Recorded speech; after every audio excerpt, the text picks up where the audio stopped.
And the date is December 8th, 1995. Magda, we left off on the last tape talking about the return to Bromberg, where you were given some quarters, some clothes. If I might just backtrack for 1 minute, during the time that you were in Bromberg, do you remember any of the other people that you were with? Mm-hmm. Terry and her sister, and forget last names. Nobody knew last names. We were actually numbers. We rarely referred to each other as by name. But Terry stands out in my mind, and her sister, they were approximately my age. Her sister's name? I don't recall. And she since passed away. And my mother sort of took her under her wings. She was the mother figure. There were very few people her age with us. We were all very young people. And Terry, with her sister, were in Bromberg during the whole time we were there and worked in the same factory in the manufacturing of arms, and we became close. We became like family. Unfortunately, during the march, we became separated, and we never saw her again, nor her sister. However, during a strange coincidence, I ran into her in Israel. In the 1970s, on our first trip, we were invited to a family wedding. And there, a lot of the family speaks Hungarian till this day. I was speaking to an aunt, and she had a lady with her, and we all spoke Hungarian, and I look at this person, and my intuition tells me that I know this person. Who is she? Where is she from?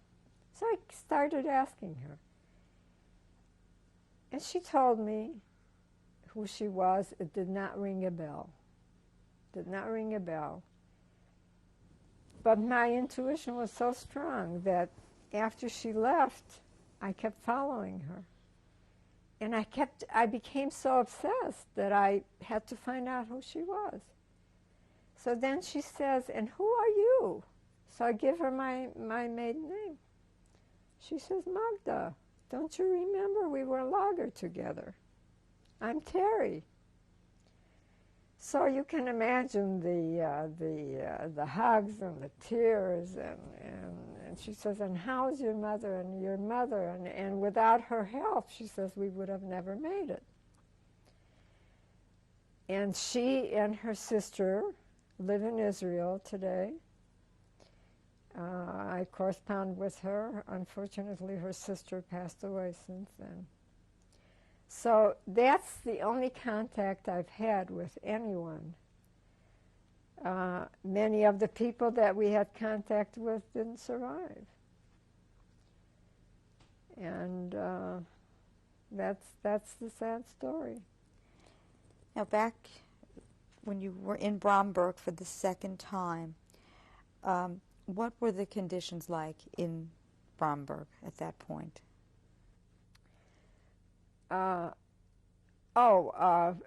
Coming after liberation. Chaotic, very chaotic. Parts of the city was abandoned. Parts of it was inhabited by Polish people, but the German people had abandoned, ran away. But food was scarce, even amongst the civilian population. This was a post-war situation. As I said, liberation had its moments, for us in particular, but the Russian soldiers were our helpers, and they helped us. As I said, we spent about a week in this officer's abandoned apartment, which sort of gave us a little more strength. We cleaned our act up. We began to feel like human beings. Who were you with now? My mother and several other girls. Several that we always band together.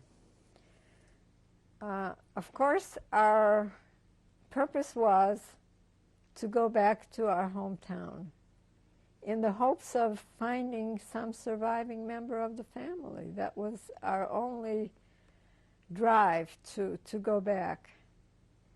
But conditions were chaotic. Transportation was not to be had. We walked great distances. We hitched rides on freight cars, sometimes on top of wood, sometimes on top of coal, as far as it would take us. We did wind up in Krakow. In Krakow, they had a sort of a makeshift Red Cross refugee shelter where we spent a few days again. And again, they helped us with some food. What I forgot to mention is that from the German officer's apartment, we took along some belongings. We found some beautiful men's shirts. Anything that we found had some value. We took along for the purpose of maybe bartering, getting some food, getting transportation. I mean, what do you do when you have no money, no nothing? So in Krakow, we got some food through the Red Cross. I remember even going out to the market where some enterprising civilian people cooked some food and would sell it for a big price. You know, inflation was unbelievable anyway. So we bartered for some belongings. We got some food, and we continued. From there, we walked again, and we hitched some rides. And our next destination took us to another Polish town where we, in order to get some further transportation, we had to cross a forest laden with mines. So what do you do? How do you cross a forest? So we inquired the Polish people. Some told us, hey, there's a man who's a guide, and he guides people through this forest, and he knows his way. So we approached this man and begged him to lead us through. He was not too willing. Finally, after some negotiations, and we gave him 3 shirts, he agreed to take us through the forest. And this was February, you know, with snow on the ground. So he actually had us practice in a single line, stepping in his footsteps as they were visible, you know, in the snow. We could step in his footsteps. He says, you step out of line, you could step on a mine. So we made it through the forest, and he took us through. And there we did get some transportation because the railroad tracks were bombed in many areas. They were, you know, bombed. There were pieces here, pieces there. So we kept getting closer and closer to the Hungarian border. We spent many nights. There was one town called Chop. We landed there at night. We tried to look up, see if there was any Jewish people there. Here and there you could find a Jewish person, very, very few. Anyway, we took the train and we made it back to our hometown, which was a central railroad point from that point, trains would run to Romania, to Russia, that was practically its main industry, was the railroad line. So we made it home, still snow, cold. We had better clothing now because we took from the German officers, put on whatever we could. Arriving home was very sad, very sad. I mean, here you hope, you look forward to. We walked to my grandmother's home because she lived near the railroad station and she had a little hotel there. We walked there, we knocked on the door, no answer. There was freshly fallen snow, no footprints. We thought, oh, nobody here. So we walked to our own house where we lived, that once used to be home, sweet home. Abandoned, not a window, not a door, all broken out. Of course, no belongings, nothing left in the house. Everything was vandalized. So we saw the light of Mrs. Fixler, who was a neighbor, and who was a Russian woman married to a Jewish man, whose husband was also taken away. We walked to her house and knocked on the door, and she even recognized us in our wretched condition and how she welcomed us and let us spend the night. In the morning, she informed us that my cousin Joe had returned from the war, and he was back and he was living in my grandmother's house. My God, we were overwhelmed with joy. It was all worthwhile coming back on that, you know, the coming back was really horrible, the transportation and everything. So in the morning, she went and got Joe, and Joe came, and we had the most wonderful reunion. And he had already set up a little household, found some belongings here and there. Some people volunteered and brought back some of the things. He was a tailor, and somebody volunteered his sewing machine back to him.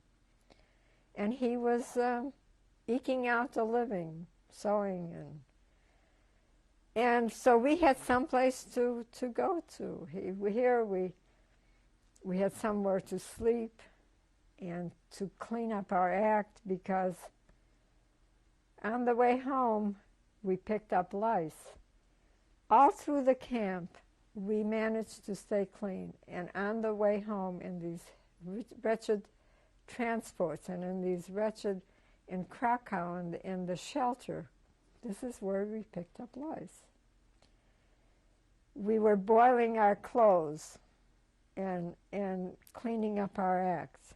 And it was a bittersweet reunion with Joe, because Aunt Margaret was his mother, telling him what had happened for her.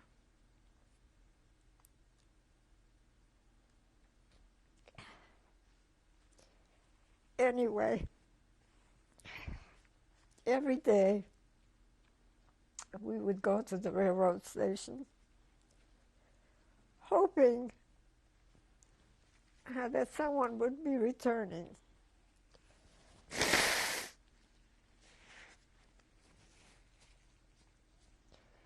And each day some refugees straggled in. My cousin Olga also returned. And we had great hopes for my father, because last we knew he was still in the labor battalion, and we felt that he had a better chance of survival. So one day, Sam Farkas returned. with the whole story of what happened to my father. He said, I was with him. After we were no more useful or able-bodied to the army, which in coalition with the Hungarian army fought the Russians and the Allied army, they sent us to Mauthausen, another concentration camp. He said there we were lugging stones from a mine, from a stone mine. And your father managed to even survive and be liberated by the Allied armies. But he said he had lost hope. He had no will to live. By then, they heard what had happened in Auschwitz. Women with children wound up in the crematoriums. He said, my wife had a 2-year-old child. There was no chance for her. My daughter Magda was a young, frail girl. He had no hopes. And he contracted typhus. And they even treated him in a hospital. He was taken to Wels, Austria, and he was treated, but he didn't have the will to live, and maybe he was too far gone. And this is where he died, in Wels, Austria, which we found out later. Farkas told us that he was in Wels, Austria, that he died in Wels, Austria. And my mother, on a trip on a vacation, once on a German ferry, told the story to her guide, and her guide called the magistrate in Wels, Austria, to find out if there are any records, and asked to call back. He says, give us some time, we do have records. They found perfect records of all the men that were hospitalized in a makeshift school that that Austria made after liberation, trying to save some lives. They had exact records of where he was buried, the number of the grave. They are not so-called graves, but it's a part of a Catholic cemetery where they buried over 1,000 people who had died in this hospital due to typhus or starvation or whatever the reason was. They buried them in the cemetery, and no grave size, about 4 to a grave, but they have exact records of where everybody is. And this is where my father is buried, which we visited 4 years ago and found where he was buried, which is gratifying to know that someone is buried like a human being.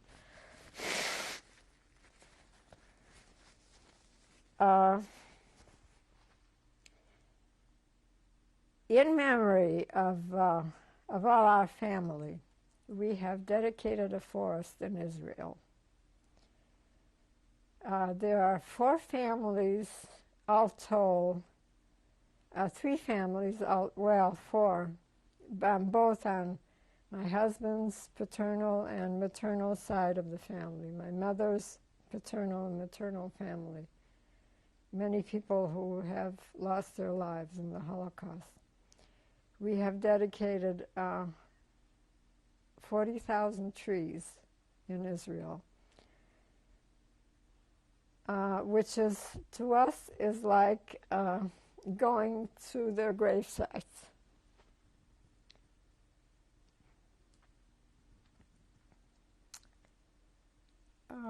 It's in memory of all those people who did not survive.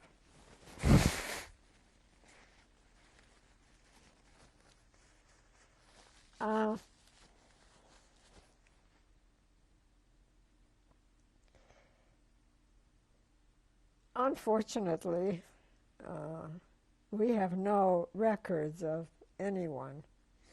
Anyone who went to Auschwitz was summarily reduced to ashes.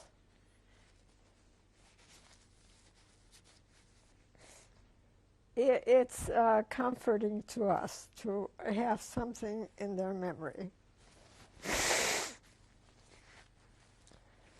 And I would like to read to you something about that and the way I feel about it.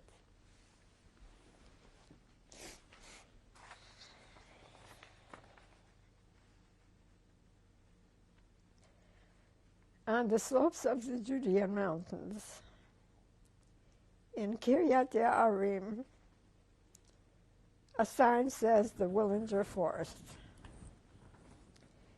Within that forest, 40,000 trees will grow. 40,000 may sound like a huge amount, but it is only a fraction of the 6 million lost in the Holocaust.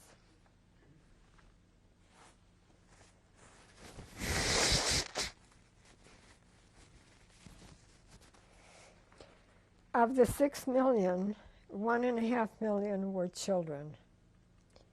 Innocent children. Amongst them were my sisters Veronica Weisberger, age 7, and Lillian Weisberger, 2 years old, whose lives were extinguished. These trees commemorate the lives of my sisters, who vanished from the face of the earth without a trace. You, my beloved sisters, Veronica and Lillian, will always live in our hearts, but you shall live in the majesty of the trees planted side by side, growing tall, reaching for the sky, sinking your roots deep into the land of Eretz Israel. This is our land, whose bosom would have given us shelter, protecting us from Hitler's madness.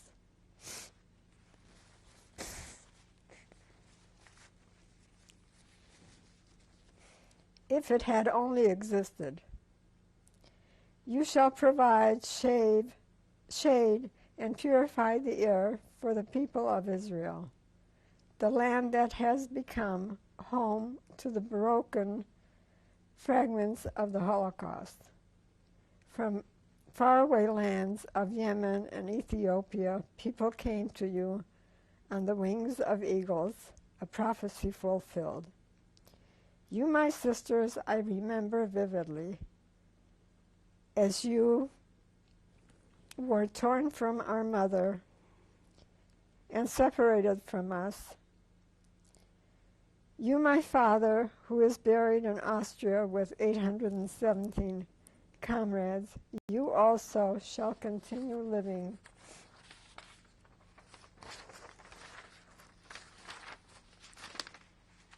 in this forest. The extended family of countless grandmothers, aunts, uncles, and cousins, you too shall live on in these vibrant trees. 39 members of my husband's family, Ernest Willinger, were also part of the 6 million who will also live on in the hearts and be a part of this forest, to beautify and anchor the soil. This forest also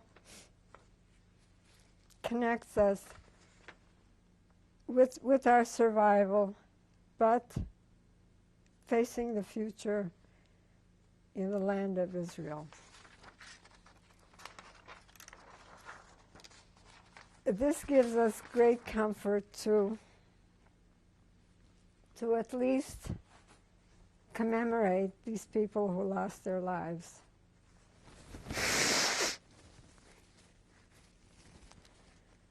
And as for me and those of us who survived, I guess there's a purpose in telling the world that this really happened, because there are many, many who try to deny that the Holocaust happened.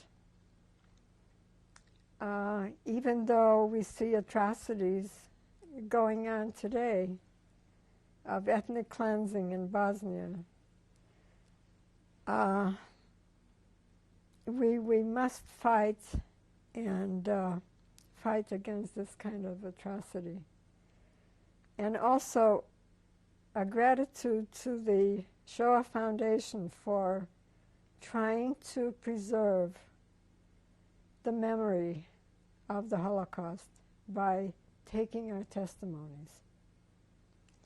And thank you to you, Louise, for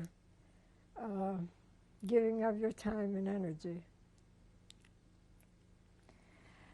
Magda, would you tell us what happened after you stayed in Bromberg? Could you summarize what happened to you from Bromberg on? Actually, from after we learned of my father's demise, we felt that we don't want to stay in Europe anymore. And fortunately, having two aunts in the United States who immigrated here before the war, my mother made contact with them, and they sent us immigration papers. Even the Russian occupiers urged us to leave. They said, "Oh, you're not used to communism.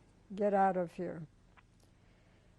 So we went to Prague, where we had to wait for immigration visa. It took several months until we got legal immigration visa and the papers and everything to come to the States. And my mother and I were one of the few people who flew. We flew, they sent us airline tickets, and we flew to the United States. Of course, coming to the United States is the most wonderful thing. This is a blessed country that gave us opportunity and to renew our lives and to make some sense of our lives. When did you come to America? In 1946. Do you remember the month? July of 1946. And where did you arrive? We arrived in New York, of course. My aunt lived in Philadelphia. We stayed in Philadelphia a short while and then went to Chicago, where we had another aunt, where we felt that we had more opportunity. And we got jobs. I got a factory job. Shortly after that, my mother remarried, and I also married, and we now have families and continue giving life to new generations in spite of Hitler's atrocities. We are here, and we are giving, bringing new life to this world. Your mother remarried, and did she have any other children? She had a son after we came to the United States at the age of 40. She had a son, my brother Sheldon, who lives in Philadelphia. And I lived in, we lived in Chicago most of the time. And had wonderful lives.